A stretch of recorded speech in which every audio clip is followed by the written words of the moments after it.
Bienvenido, bienvenida a Cuando la vida sacude, un espacio para atravesar la ansiedad, la ruptura y la pérdida, a través de prácticas cuerpo-mente, orientadas a la regulación del sistema nervioso. Soy Eva Vázquez, psicoterapeuta corporal y tanatóloga. Acompaño procesos de reconstrucción interna para recuperar seguridad y conexión. Quédate, porque la vida incluye ser tocados, sacudidos y transformados. Comenzamos.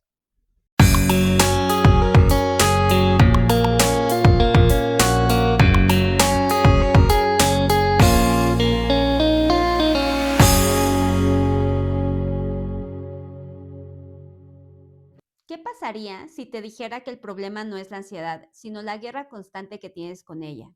Para ganar seguridad interna, hoy no quiero hablarte de cómo eliminar la ansiedad, sino de cómo dejar de pelear con ella. Durante muchos años, mi relación con la ansiedad fue una lucha constante. Tuve varias recaídas, ataques de pánico y agorafobia. Por mucho tiempo creí que la solución era controlar la ansiedad, dejar de sentir o hacer que desapareciera. Pero mientras más lo intentaba, más atrapada me sentía en ese estado de alerta, hasta que entendí que no necesitaba más control, sino seguridad. Es importante hablar del tema porque muchas veces no se valida esta experiencia y se vive en silencio. Es una situación que impacta realmente la vida de quien la vive. Impacta en las relaciones, impacta en lo social, impacta en lo laboral, en lo académico, en la economía, en el cuerpo, en la seguridad, en la mente. Y hoy, sin juicios ni soluciones rápidas, quiero abrir este espacio para una mayor comprensión y acompañamiento para este tipo de experiencias.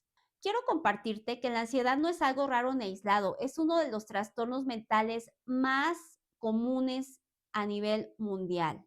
Tan solo en 2021, ahorita estamos ya en 2026, tan solo en 2021, 359 millones de personas fueron diagnosticadas con algún tipo de trastorno de ansiedad. Y tener ansiedad no te hace una persona débil ni estás fallándole absolutamente a nadie, ni a ti misma o mismo. En mi caso, muchas veces tuve esta creencia, me apenaba, me sentía débil, me sentía defectuosa y sí hubo personas que me juzgaron y eso alimentaba un poquito más este tipo de creencias. Sin embargo, hay muchas personas que viven con miedo constante, preocupación excesiva, angustia, esta sensación de inseguridad que no se apaga, esta sensación de amenaza que no se apaga y aparentan que todo está bien o lo evitan, no lo voltean a ver. Las personas con ansiedad experimentan miedo y preocupación intensa y constante. Y la ansiedad no solamente ocurre en la mente, ocurre también en el cuerpo. Te doy ejemplos. Puede ser que estés experimentando tensión muscular, mareos, dolor de cabeza, sudoración, taquicardias o palpitaciones, sensación de irrealidad o sentir que tu cuerpo está desprendido o algunas partes de tu cuerpo están desprendidas de ti. En mi caso, yo sí pedía, pellízcame, porque siento que no me siento, ¿no? Entonces, era una sensación rara para mí en ese momento y muy angustiante no sentir mi cuerpo, porque yo no sentía mi cuerpo y, y, y tenía esta visión borrosa también. Los sonidos o se me hacían muy intensos o los escuchaba muy a lo lejos. Y es un tema que a mí me gusta mucho. ¿En dónde sientes esa presión en el pecho? Pues en tu cuerpo. No la sientes en la pared, no la sientes en la silla, está en tu cuerpo.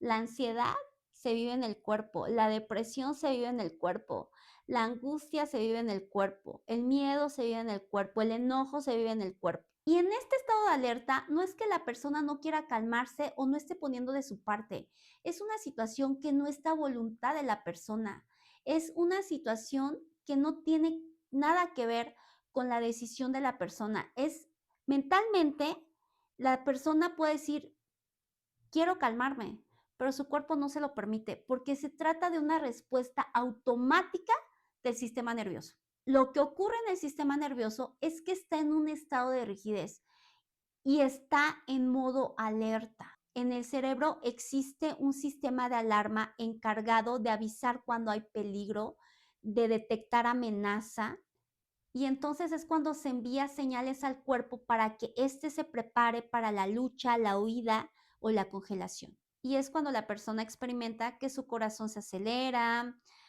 que se tensan los músculos, se enfrían sus extremidades. ¿Por qué? Porque está preparándose para la sobrevivencia. Se dilatan las pupilas, está en alerta constante. En la ansiedad, lo que ocurre con este sistema de alarma es que no se apaga, se queda encendido por mucho tiempo. Y a nivel racional podemos entender que no pasa nada, que estamos a salvo, que no hay peligro, pero el cuerpo no lo vive de esa manera. El cuerpo lo está experimentando como algo traumático, que es la memoria traumática. Y decirle cálmate a una persona que está experimentando amenaza y peligro no funciona. ¿Por qué? Porque es como apagar una alarma de incendios cuando todavía se está detectando humo. Por eso, en la ansiedad, lo que necesitamos son primeros recursos que nos ayuden a sentirnos seguros, a salvo. ¿Para qué? Para que también la mente se calme. Otro punto que ya les había mencionado es que la ansiedad no es una falla, es una medida de protección. Es algo o es una situación que nos ayuda a sobrevivir, a protegernos de algo que en su momento no se sintió seguro. Y puede ser que ya fue mucho el tiempo, la incomodidad y la intensidad, pero no hay nada que resolver de inmediato, porque sanar no se trata de una competencia o de una carrera. Sanar se trata de un proceso de aprendizaje interno. En mi caso, mi cuerpo no aprendió a sentirse seguro y a salvo de la noche a la mañana. Fue un proceso, fue un camino gradual. Empecé a utilizar recursos que me ayudaban a regularme. Fue con acompañamiento, por supuesto. Me costó también tiempo, dinero y esfuerzo. Por supuesto que costó. Y sigo costando. Aprendí a escuchar mi cuerpo, me fui a cursos, me fui a procesos terapéuticos, libros, infinidad de recursos internos y externos, por supuesto. Y cada recurso que yo llevaba a cabo me iba enseñando a estar en un estado menos rígido en mi sistema nervioso. Y al estar en un estado más flexible, pues yo podía habitar mi cuerpo sin sentirme amenazada, porque mi cuerpo era como un campo minado. Y bueno, yo sé que no es tu elección vivir con ansiedad, que tú no elegiste un día despertar y decir, hoy voy a tener miedo a subirme al transporte público, hoy voy a tener miedo en la fila del banco, hoy voy a tener miedo en un centro comercial, hoy voy a tener miedo en la calle, hoy voy a tener miedo de tragar los alimentos. Yo sé que no lo elegiste. Sin embargo, es una situación que está ocurriendo y es una situación de la que sí te puedes hacer cargo, de la que sí puedes tomar responsabilidad. Busca tus recursos, busca tus redes de apoyo. Quiero compartir contigo algo que yo escuché de un maestro.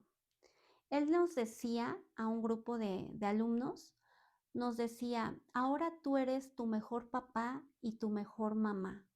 Yo esa frase la adopté para mí y hoy por hoy puedo decirte que sí soy mi mejor mamá y mi mejor papá, que yo me cuido, que yo me hago cargo de mí. Sí, mis papás todavía viven y todavía necesito de ellos, pero la responsable de mi vida soy yo. Tomé las riendas de mi vida.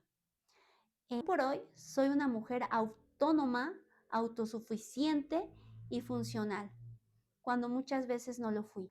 Y hace mucho tiempo yo me cuestionaba de por qué a mí la ansiedad, por qué a mí ciertas pérdidas que tuve y ciertas crisis que tuve, no nada más fue la ansiedad. Fueron otras cosas que me llevaron a cuestionarme por qué a mí. Y bueno, un día la respuesta llegó y llegó con mucha fuerza y la vida me contestó. ¿Y por qué no? ¿De qué privilegios gozas, Eva, para librarla? ¿De qué privilegios gozas para que la vida no te toque? Y la vida sí toca, sí sacude, pero también transforma. Muchas gracias por estar. Espero compartir contigo poco o mucho de esos recursos que a mí me han ayudado. ¿Por qué? Porque todos tenemos un sistema nervioso que sabe regularse, pero que no lo han enseñado y necesita ser enseñado.